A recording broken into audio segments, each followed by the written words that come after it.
Shalom, gloire à Dieu, salutations à tout le monde, vous qui nous suivez. Nous vous aimons et nous prions pour vous, pour vos projets, vos familles et pour votre ministère. Car Dieu est un Dieu de bonté et de fidélité. Nous marchons avec lui dans la simplicité du cœur, dans l'humilité, dans la soumission à sa parole et dans l'obéissance. La marche n'est jamais facile et n'a jamais été facile pour ceux qui nous ont dévancés. Nous qui sommes présents en vie aujourd'hui, nous donnons gloire à l'Éternel.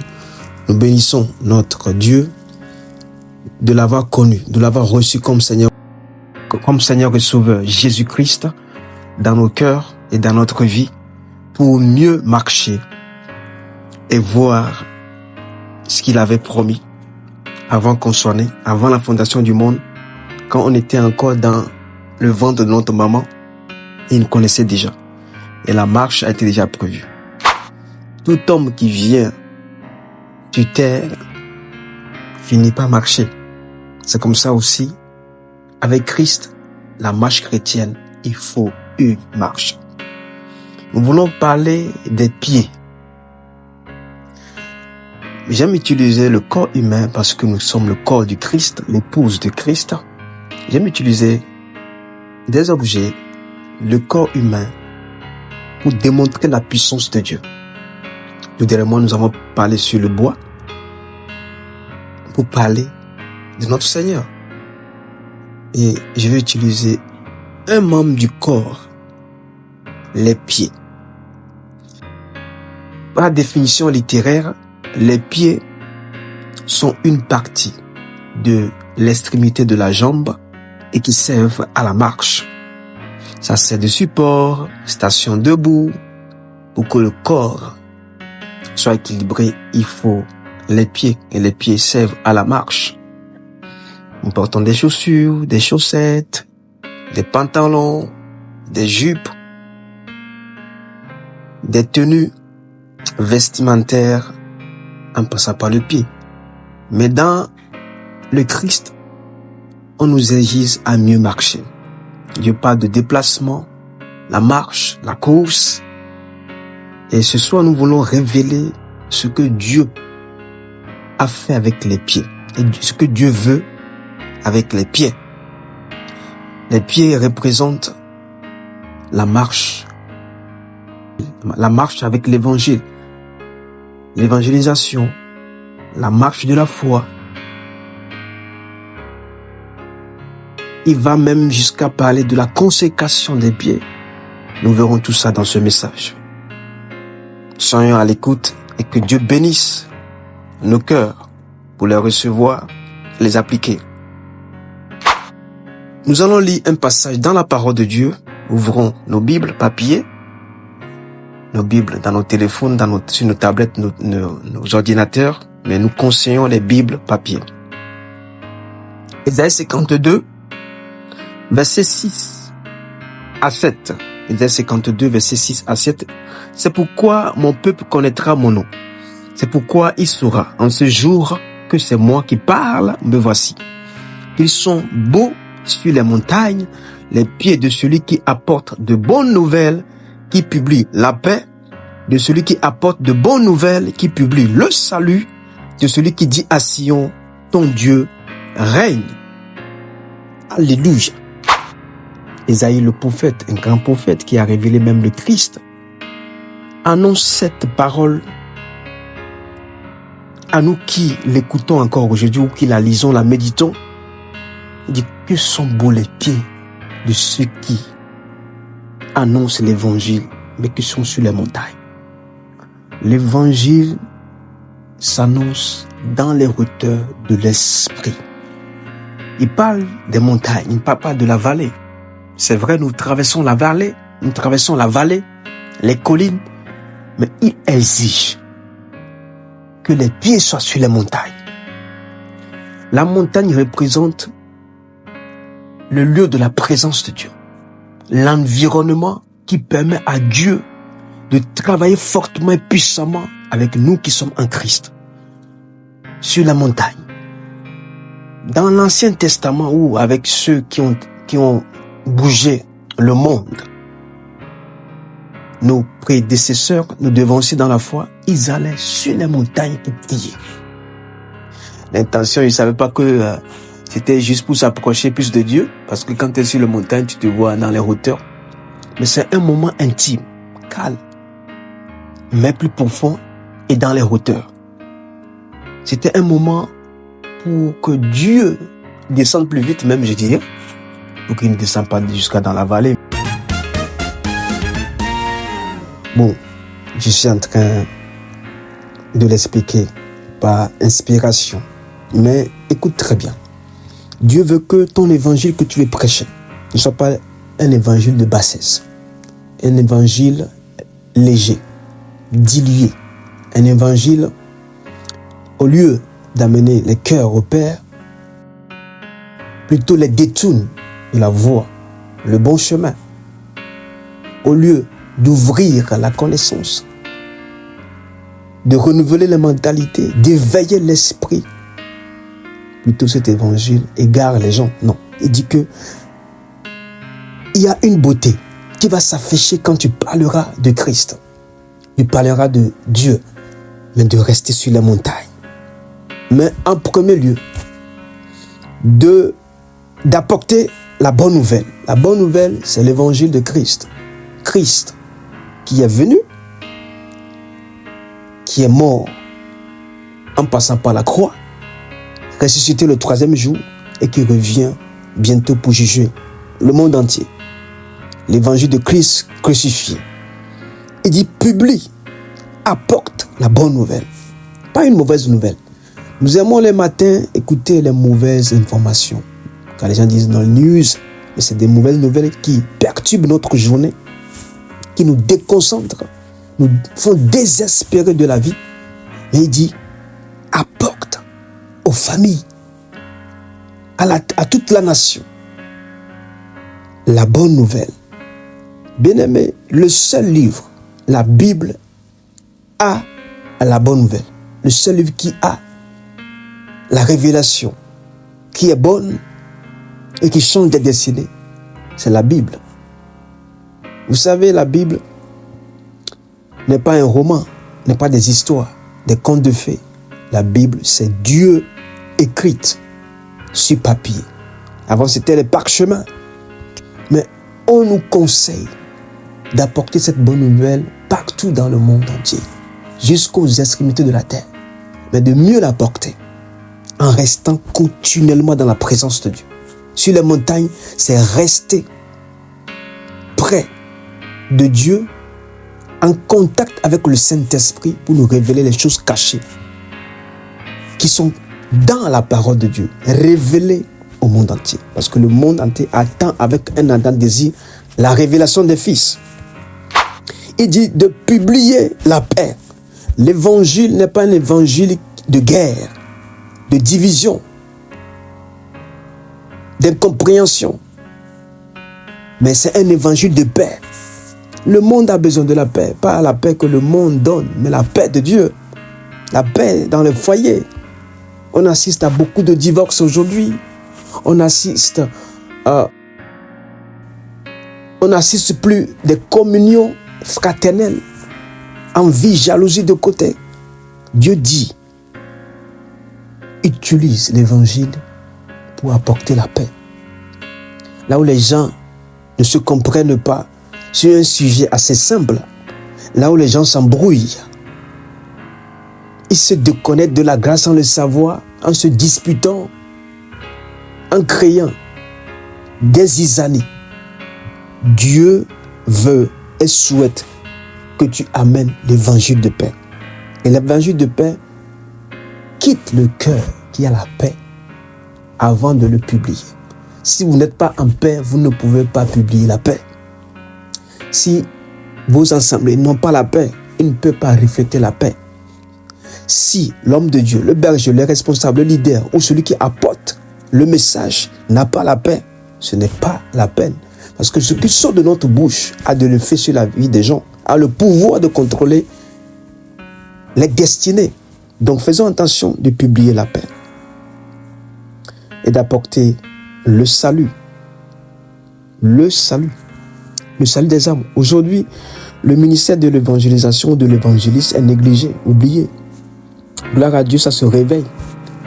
Au temps de Bonquet, Renard Bonquet, on voyait la puissance des évangélistes et de l'évangélisation. Aujourd'hui, les gens se penchent sur certains ministères plus que d'autres non. Jean-Baptiste a commencé par l'évangélisation. Jésus est venu, il a commencé par l'évangélisation. De temps en temps, il rentre dans la synagogue pour enseigner. L'enseignement, c'est pour faire asseoir le message dans le cœur des gens, pour qu'ils soient enracinés dans la parole. Mais l'évangélisation, c'est pour nous tous. Le ministère d'un évangéliste, c'est autre chose. Mais l'évangélisation, c'est pour tous. Être évangéliste, c'est un ministère qui doit être respecté. Ce n'est pas un ministère de basse classe. Parce que beaucoup croient que l'évangéliste est le plus petit de tous les ministères. Bien aimé, on a connu Renard Bonquet qui a réuni des foules, inclus des hommes de Dieu et des ministères qui sont répandus un peu partout aujourd'hui. Les John Wesley, les Billy Graham, qui ont fondé des écoles bibliques. Et ça continue jusqu'aujourd'hui. Le ministère d'un évangéliste doit être respecté. Parce que eux, ils apportent le salut des âmes. Vous savez, quand les âmes ne sont pas sauvées, à quoi sert les autres messages? Nous amenons les gens au ciel par le salut. Par le salut.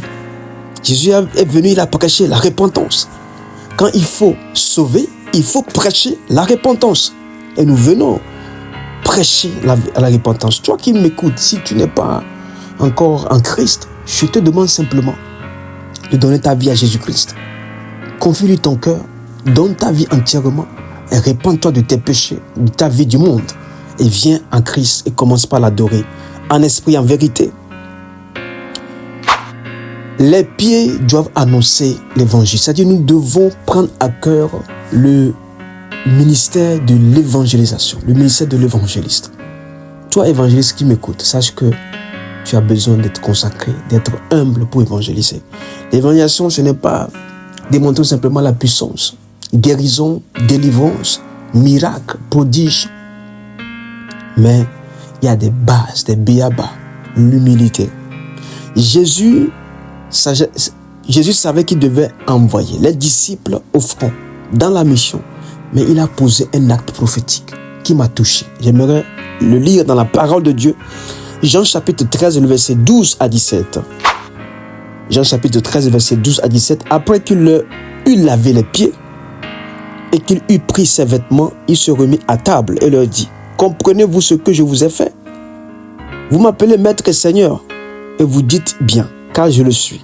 Si donc je vous ai lavé les pieds, moi, le Seigneur et le maître, vous devez aussi vous laver les pieds les uns aux autres. Car je vous ai donné un exemple, afin que vous fassiez comme je vous ai fait. En vérité, je vous le dis, le serviteur n'est pas plus grand que son Seigneur, ni l'apôtre plus grand que celui qui l'a envoyé. Si vous savez ces choses, vous êtes heureux pourvu que vous le pratiquez.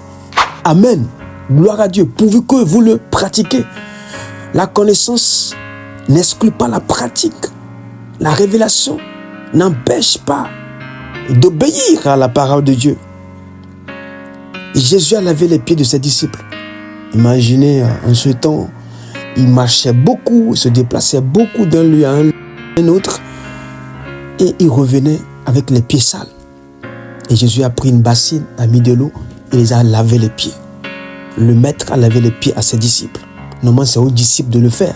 Mais l'humilité précède la gloire. Il s'est soumis, il s'est rabaissé comme un petit enfant.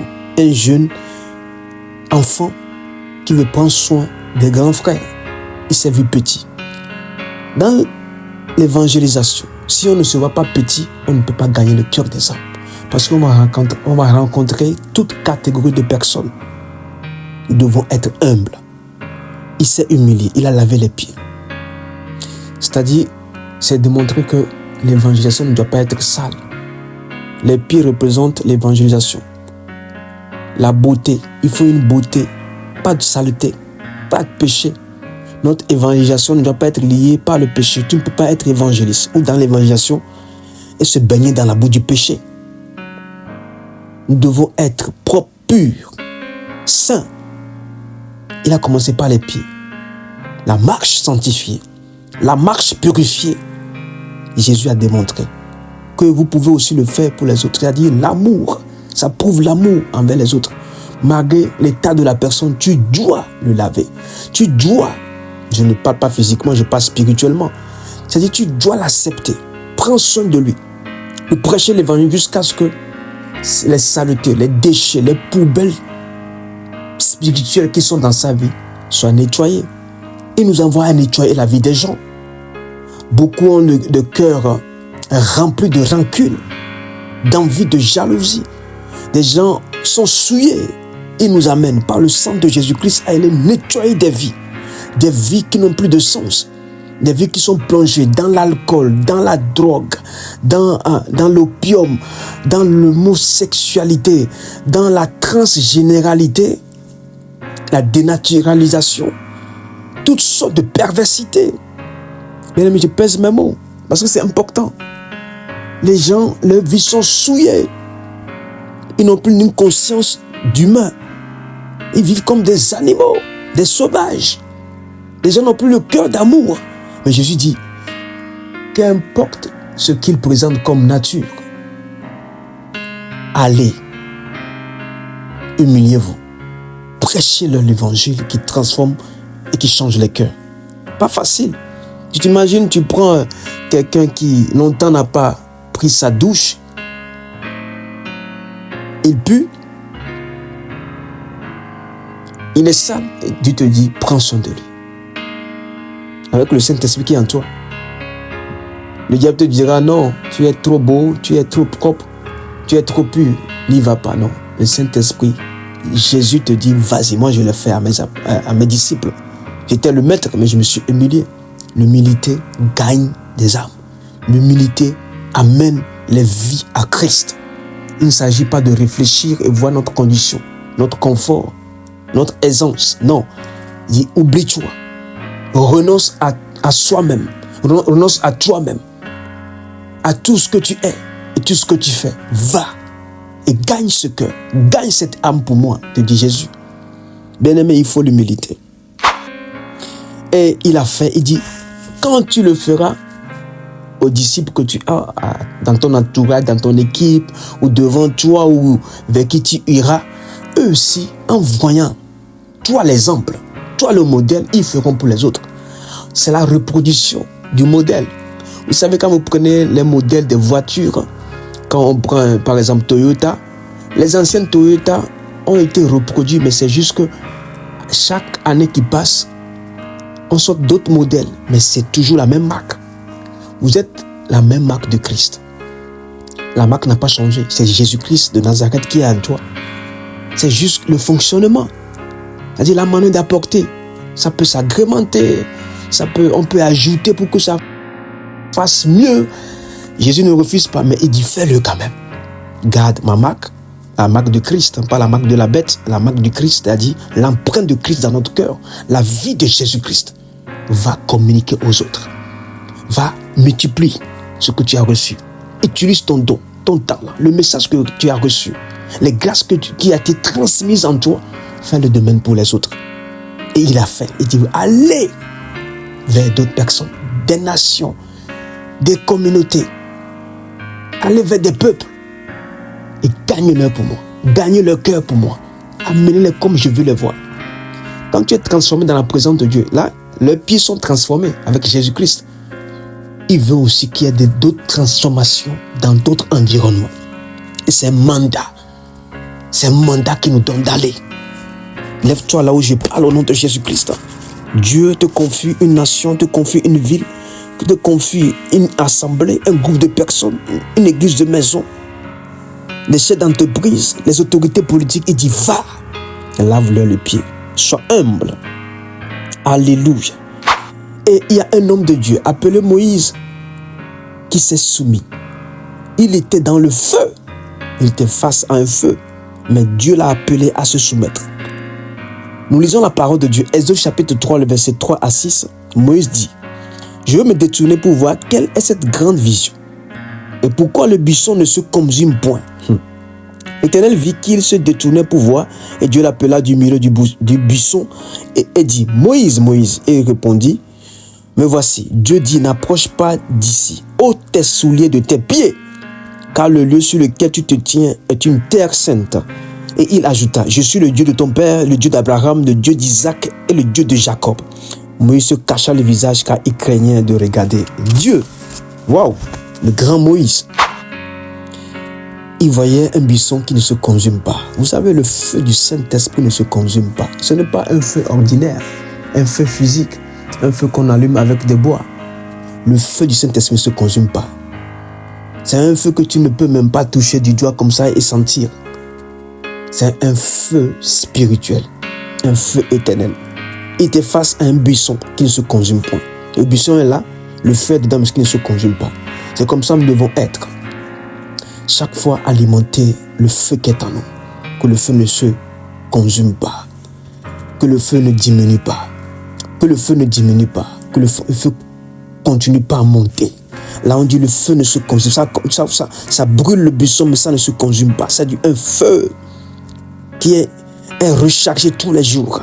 Un feu qui brûle sans cesse, non-stop.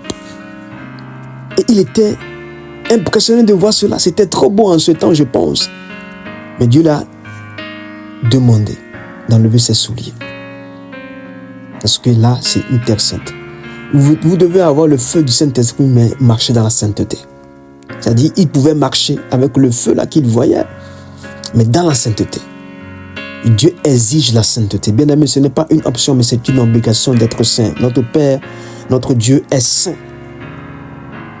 Il n'est pas simplement 3 fois saint, il est saint. Saint et saint. Tout le temps. Pas seulement 3 fois.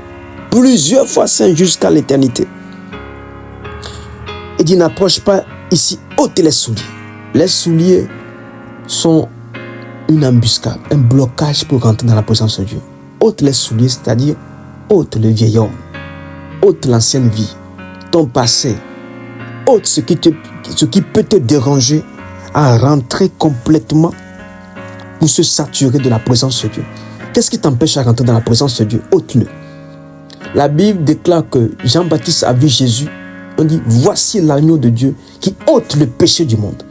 Jésus n'est pas venu simplement effacer le péché, il a ôté le péché. On dit, ôte les souliers. Ton péché mignon, ôte-le. Ton hypocrisie, ôte-le. Ton incrédulité, ôte-le. Ta masturbation, ôte-le. Ton adultère, ôte-le. Ton mensonge, ôte-le. Tout ce que tu fais dans le secret et qui t'empêche de voir la gloire de Dieu, ce buisson ardent qui ne se consume pas, la gloire magnifique de Dieu, il dit ôte-le. Ce qui est un blocage pour toi, ôte-le. Tu dois rentrer dans la présence de Dieu, mais pleinement dans cette présence. Et Moïse a respecté cela. Et là, il a parlé de ses pères. Vous allez voir la gloire des pères dans votre vie, c'est-à-dire ceux qui vous ont dénoncé, ce qu'ils ont fait comme exploit, si vous décidez d'ôter ce qui dérange la grâce des pères sur le Fils. C'est là Dieu a prononcé que je suis le Dieu. Je suis celui qui suis. Le Dieu d'Abraham, d'Isaac et de Jacob. Il a donné son vrai nom. Il s'est identifié. Vous voulez que Dieu s'identifie dans votre vie, qu'il soit visible, qu'il soit opérationnel, qu'il agisse puissamment. Ôtez vos souliers. Ôtez vos souliers. Les traditions. Ôtez tout ce qui est traditionnel. Tout ce qui est de la routine dans votre vie. Ôtez les mauvaises habitudes, mauvaises attitudes, le mauvais caractère, le mauvais comportement. Ôtez-le très vite, très tôt, pour voir la gloire de Dieu. Vous ne pouvez pas marcher avec Dieu avec des conteneurs au dos qui pèsent des péchés de 1950, de 2013, de 2024. Non, nous devons tout jeter, décharger tout à la croix. Il veut que nous ayons un libre accès dans sa présence. Ne pas être dérangé par les mauvaises pensées, les mauvaises mentalités, non. Décharger tout à la croix pour que Dieu se move, que Dieu opère comme il veut et le souhaite. Et pour terminer ce beau message sur les pieds, vous devez consacrer votre pied, c'est-à-dire consacrer la marche en Christ pour que ça ne soit pas usé. Quand nous consacrons amèrement en Christ, il y a des choses qui ne s'usent pas. Oui, qui ne se puisent pas, qui ne s'expirent pas. Nous allons lire ce qui s'est passé avec les enfants d'Israël dans la parole de Dieu. De Deutéronome 29, verset 5 à 6. Deutéronome 29, verset 5 à 6. 5. Je t'ai conduit pendant 40 années dans le désert. Tes vêtements ne sont point usés sur toi et ton soulier ne sont point usé à ton pied. Waouh, gloire à Dieu. Pendant 40 ans, Dieu les a conduits avec les mêmes souliers à leurs pieds et jamais usés. Vous voyez la grâce qui est sur le pied, la sécurité, la protection, le renouvellement. Ils ont marché 40 ans avec les mêmes souliers, pas usés. Mais nous, chaque année, on change nos souliers, nos chaussures. On va dans les boutiques, on réachète des chaussures neuves. On change nos jolies chaussures. Même si ce n'est pas trop abîmé, on les jette. Dans nos garde-robes, dans nos armoires, on change beaucoup de chaussures. Mais 40 ans, waouh, 40 ans, Dieu a gardé les enfants d'Israël. Vous voyez l'alliance, la grâce et la puissance de l'alliance. Il a dit que je garderai ta marche. Pourquoi tu t'inquiètes de la marche en Christ, en marchant avec Jésus? Tout le temps tu t'inquiètes. Il dit que je te protégerai, je te garderai, je ne te délaisserai point, je t'abandonnerai point. Ta marche, je suis avec toi. Quand tu marches dans la sombre vallée, je suis avec toi. Dans les situations qui te dépassent, je suis avec toi. Tes souliers ne seront pas usés. On t'a condamné, on t'a rejeté. Moi, je suis avec toi.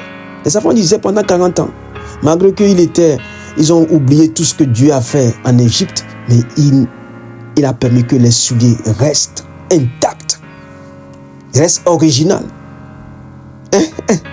Waouh! Comment Dieu, dans la marche, peut garder les souliers non usés.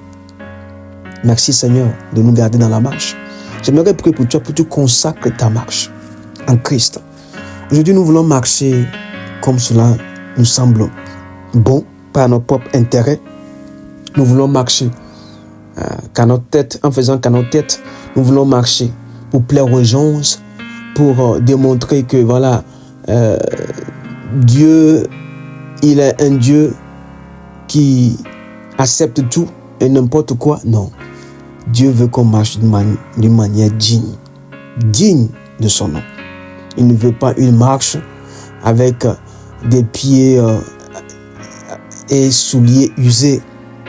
Il ne veut pas qu'on vienne dans sa présence avec des souliers ou des chaussures de péché. Dieu veut qu'on soit saint. Comment tu marcheras encore l'année qui arrive? Qu'est-ce que tu prévois faire avec le Seigneur? Quels sont tes programmes? Ne fais pas comme toi tu souhaites, ni selon ta volonté, mais selon la volonté de Dieu. Marche dans la parole de Dieu. Marche avec la parole. Marche sous la puissance. Marche avec l'Esprit de Dieu qui te conduise.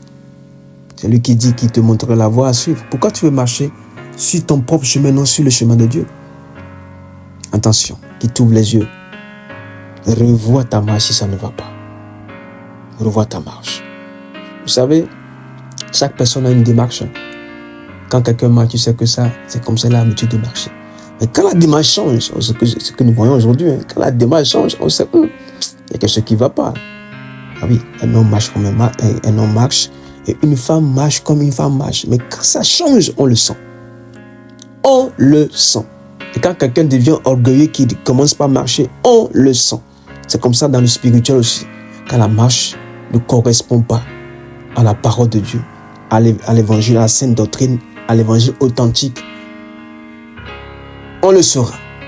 Je prie que chacun de nous qui écoute ce message, que nous rouvrons notre marche et que Dieu nous accepte dans cette marche, qui nous aide à marcher de mieux en mieux, à persévérer, à ne rien lâcher, jusqu'à ce qu'il revienne ou on quitte sur la terre. Que Dieu vous bénisse, que Dieu bénisse chacun dans votre évangélisation, ceux qui se sont lancés dans la mission, ou qui travaillent pour la bonne cause du salut des âmes. Que Dieu marche avec vous, que des miracles et des prodiges vous accompagnent. Faites des exploits dans le royaume des cieux. Faites les exploits dans le corps de Christ. Gagnez des âmes. Amenez les cœurs à Christ. Et Dieu vous bénira. Au nom de Jésus-Christ. Amen, amen. Amen.